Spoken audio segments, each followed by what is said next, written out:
Hey there, truth seekers. Greetings from Obi Nnukwu Chineke here, welcoming you to a day of enlightenment and revelation. Today is September 19th, 2024, a day known as Iki, market in Igbo land. It's a day of truth and reality, a day where we are blessed and empowered to understand the world around us. Let's take a moment to appreciate the elements that sustain our lives: the wind, the water, and the sand.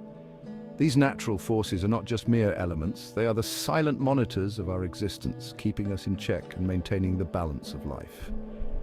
Now, I want you to understand something crucial. There's no such thing as Satan. The concept of Satan is a tool used to corrupt your mind, to make you blame an external entity for your own actions. When you go against your fellow human beings, it's easy to say, "Oh, Satan made me do it."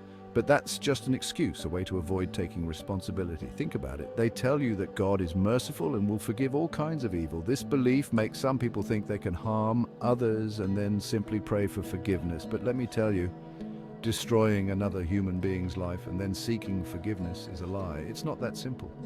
You see, the wind, the water, and the sand are constant reminders of the Creator's presence. They sustain us, they monitor us, and they hold us accountable for our actions. Your prayer for forgiveness after causing harm to someone else is worthless if you don't take responsibility for your actions. So, on this Iki Market Day, let's embrace the truth. Let's understand that we are accountable for our actions. There's no external entity to blame. It's just you, me, and the universe. Remember, the truth is powerful and it will set you free. Stay blessed, stay accountable, and always seek the truth. Thanks for tuning in, truth seekers.